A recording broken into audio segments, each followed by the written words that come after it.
ரொம்ப கடினம். இந்த மாதிரி பெரிய அபிஷியல் இருக்கும்போது புரோட்டோகால் எழுதக்கூடாது. பட் சூழலை கண்டி நான் எடுத்தேன். ஏன்னா இப்போ முன் உதாரணம் கலாமையா எங்கே போனாலும் மாணவர்களை சந்திக்கணும் அப்படின்றார். சார் அங்கே ஹெலிகாப்டர் இருக்கா சார், ப்ராப்ளம் இருக்கு சார், மாணவனை சந்தித்தா அதே பெரிய சக்ஸஸ். அப்படிதான் உங்களுக்காண்டி நான் களத்தில் இருக்கீங்க. ஒரு 9 நிமிடம் உங்கள் வாட்சில் ஃபிட் பண்ணிக்கிறீங்க. யார் ஃபிட் பண்ணுவா? 9 நிமிஷம் சார், 9 நிமிஷம் அது மாதிரி பேச சார். ஏன்னா கீழே பண்ணீங்க இந்த பொண்ணு பார்த்துட்டாங்க. உங்க பேர் இருக்கிறாருன்னா பாருங்க. இன்ஜினியர், நான் ஒரு கணினி தொழிலாளர். நான் என்ன பண்ண எம்ஐடிங்க பிஎம்இ கம்ப்யூட்டர் சயின்ஸ் இன்ஜினியர், ரைட்டா?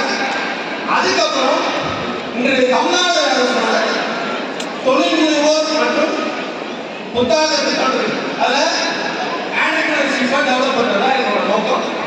அதுக்கு முன்னாடி இது சொல்லி ஆகணும். ஏன்னா 9 நிமிஷம் அப்புறம் மறந்துடும்.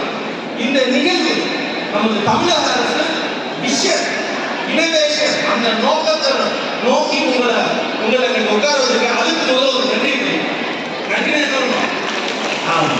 அப்புறம் நம்ம மாவட்ட ஆட்சியர் இங்கே உட்கார்ந்து உங்களுக்காண்டி தனது பணியையும் இதுவும் சிறந்த பணின்னு எதிர்கால நீங்களும் நாளைக்கு மாவட்ட ஆட்சியராக உள்ள ஐபிஎஸ் ஐஏஎஸ் ஐஆர்எஸ் இது மாதிரி ஆகக்கூடிய மிகப்பெரிய வாய்ப்பு இருக்கு.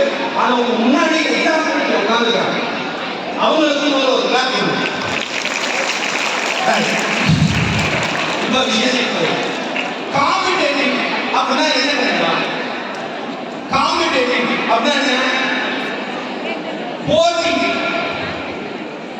ரேங்கிங், இந்த மெத்தடாலஜிலாம் புரியுமா புரியாதா? என்ன பேசுறா? காம்படேட்டிவ் அதுக்கு எக்ஸாம்பிள் சொன்னாங்க. மேடம் சொன்னாங்க, நம்ம ஐபிஎஸ் மேம் சொன்னாங்க, ஸ்போர்ட்டிவா இருக்கு. உங்க லைஃப ஸ்போர்ட்டிவா எத்திவா கொண்டு போறது இந்த 4 விஷயம் ரொம்ப முக்கியம். மேடம் சொன்னாங்க ஃபோக்கஸ், அதை தான் நீங்க டார்கெட்